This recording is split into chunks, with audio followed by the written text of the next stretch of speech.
For years, residents and local leaders have voiced concerns about tree loss in Needham.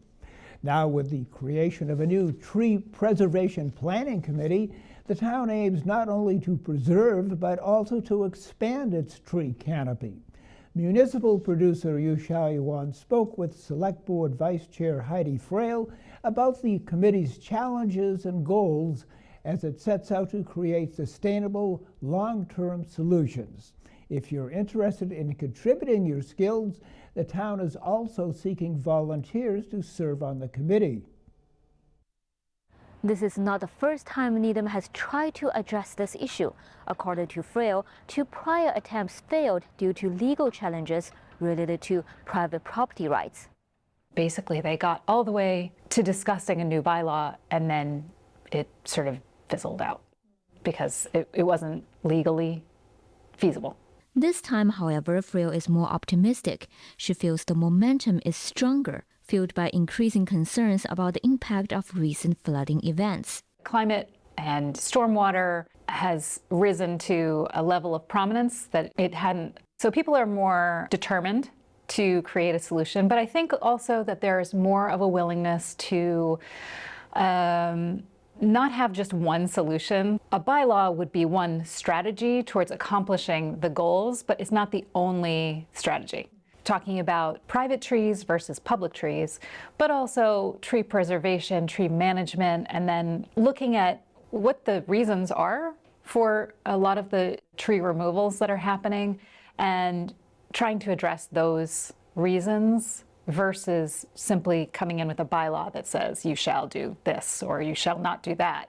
Frail served on a working group this past summer made up of elected officials and town staff, which developed preliminary recommendations and goals for the Tree Preservation Planning Committee. They set 2 quantitative targets for 2050.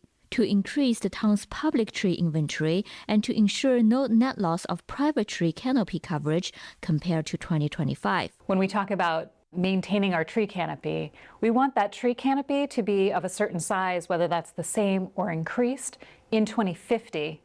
And what do we have to do now to ensure that that happens then? Achieving these goals requires the committee to first gather data on the current number and removal rates of both public and private trees. You can't say we're going to have no net loss if we don't even know how many trees there are. While the committee has a 2-year term, Frail noted the public will not need to wait that long to see some initial progress.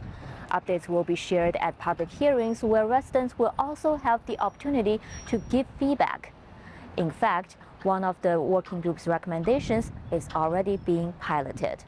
The recommendation was inspired by a recent case where the Select Board approved the removal of a public shade tree in front of a construction site. According to the town tree warden, the tree's roots had been damaged by excavation and would eventually die. This has prompted us to request that the building department take a look at these trees and their placement and the siting of a house on a lot prior to issuing the building permit so that we can avoid situations like that in the future and potentially save the tree if that is feasible. If tree removal is deemed necessary, the working group's draft guideline recommends replacing the lost canopy with an equivalent amount of caliper or trunk diameter. So if you have a 6-inch tree, you could replace that tree with 3 2-inch trees or 2 3-inch trees. The idea is to replace the same sort of amount of tree cover. It's more of a 1-for-1. If you're taking down a 6-inch tree, you're going to replace that amount of tree versus just an indiscriminate and potentially smaller and less expensive tree that the developer could choose. Challenges remain for private properties. Frail acknowledged the residents' frustrations over clear-cutting on private lots to make way for larger houses.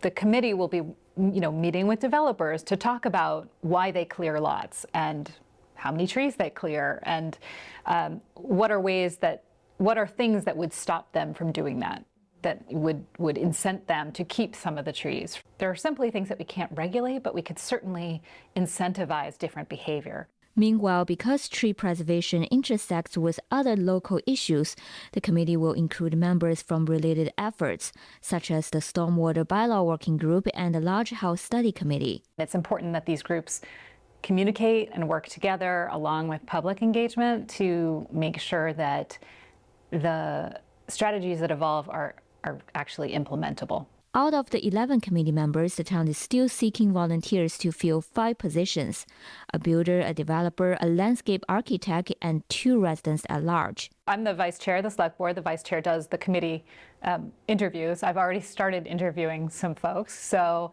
if you're interested, get your application in now. To apply, visit needhamma.gov, go to the Volunteer Opportunities page, and download the application form. For Needham Channel News, I'm Yu Xiaoyuan.